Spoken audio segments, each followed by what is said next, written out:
All right, Logan, let's take a look at your paper. MLA format first. So this needs to be the same font as the rest of your paper, so change that. Everything else here is good. I like the title, actually. I think it works well. Really weak introduction sentence here. Literally getting right into the topic. You got to have something here at the beginning that draws us in to the topic. Now, with that being said, the rest of your introduction really flows well. I don't see really any huge punctuation errors. The organization is fine. I'm not a huge fan of the thesis statement, though. I would love to see a thesis statement that's more about emotions, okay? Because all you're saying is to ensure that you help win the game for your team by avoiding hits and getting out. What does that actually mean? As far as like, I mean, I don't know what you're gonna in your actual paper. You're just gonna say, oh, don't get hit. Oh, don't get out. You got to have something deeper in here to talk about when you get to your paper. But the introduction, for the most part, is exactly what it needs. Just you got to have that attention getter. You got to have this down here, but it flows pretty well at least, which is a good start to your paper. All right. For your topic sentence, see if you can't kind of mold these two together, because just this sentence, that first sentence, is not getting into maybe a message. This one is starting the idea that it's reliable and critical for success, but I don't even think that's quite where you want to go yet. And go back again. Having a strong thesis statement would make this statement a lot easier to write. Because all you're saying is, oh, you got to have a better weapon, obviously, if you want to win. But why? Like, having this better weapon is going to allow you to do what on the battlefield specifically? We use the word diverse in here, which I think is important. So that's good. I love the vigorous gun. That's kind of funny. I mean, funny, not haha, but I think it's a really good word to use. Great use of sources. Great details in here. I can tell, Logan, by reading your paper that you know what you're talking about, whereas other people, when I read their paper, I was very unclear where they were trying to go. So good job with that. That's a good skill to have at this point in your career. But you have lots of good examples, really great use of using your outside sources. Weak transition, which leads into your next step. Be specific with that. And this is where that diverse came in. I think that's where you want to mention that maybe as your topic sentence, that having this diverse weaponry will allow you to fulfill the role that you need in order to win the game, something like that.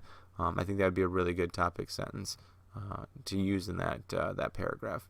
All right, then we go from a really great paragraph with lots of details to one that is not very detailed. Okay, now I'm going to go to your works cited page at the end here and show you this, but this is not how the citation will work. I should have mentioned that up here a little bit.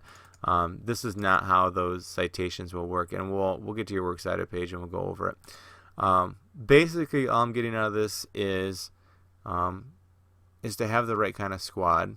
You use the word diverse again, which I think even more so tells me that this needs to be your thesis statement as well. The idea of being diverse overall, I think you need to include that as your thesis statement and as part of your topic sentences too. Here's what they usually have.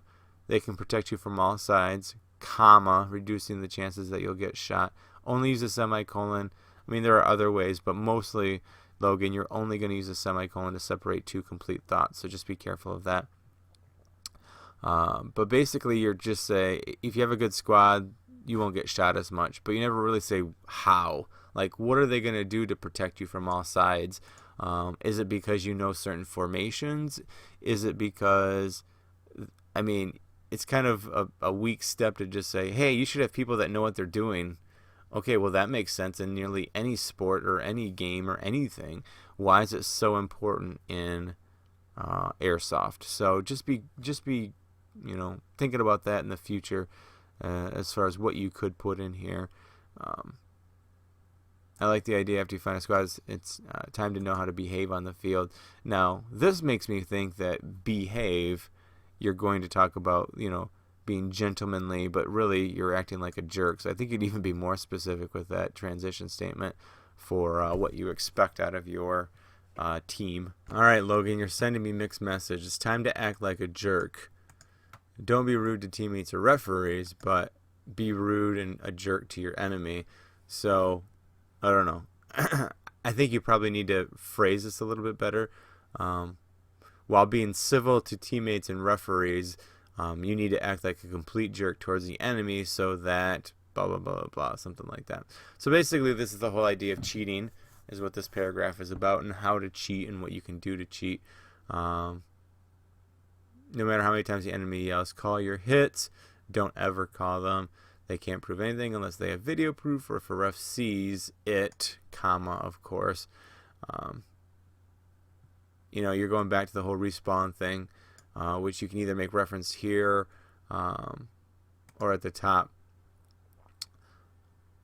When the game's over, this isn't possessive here, Logan, so you don't need that there.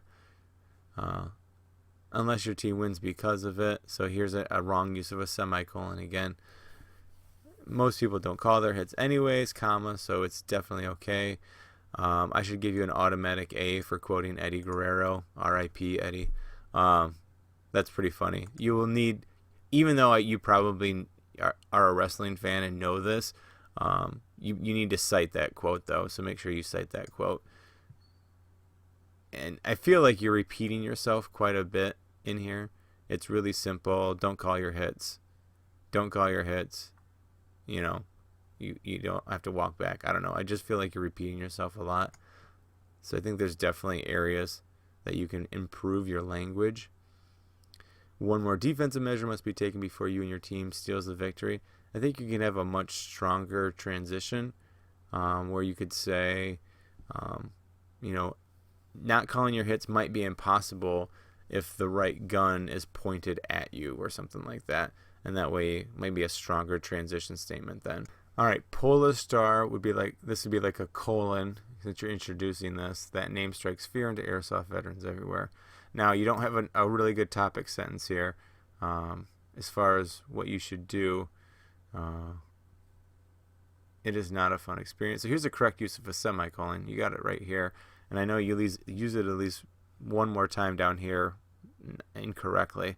All right, so it makes a incredibly terrible sound. It sounds like death incarnate. It stings like a hornet on steroids. That's a great line, Logan. I'd love to see more of that language in here too. One way to stay in buildings is too powerful to use, so that's good information. You or your loved ones, which is funny because you're talking about your teammates. It's okay paragraph. I wish there was a really strong topic sentence and maybe a few more. Talk about a little bit what it looks like. Give me a little details on it so I know how to avoid it. You really need a stronger topic sentence here at the beginning before you jump in. I think neither of these are really strong topic sentences. I'm sorry, thesis statements, a really strong thesis statement that you'll repeat. So you want to put that there. Here's the incorrect again use of semicolon. You want to spend a ton of money on a gun, comma, so that your own shots can strike the enemy and you won't look like a tool. So that's good voice. That's funny. Then you want to find the perfect squad. This is again wrong use of semicolon. And this is a very weak clincher. If you had a stronger attention getter at the beginning, I think that clincher would be better. All right, so things you need to do. Get rid of this. Get rid of this. They're not the actual authors of these websites. Then everything in the quotes, that's what goes in your in-text citation. Okay, it's not WikiHow. It's not airpolarstar.com. It's these things in the quotes. That's what's going to go. And then once you move this over and this over, it's got to be alphabetical. Why by whatever's the first thing there. Okay, so fix that works cited.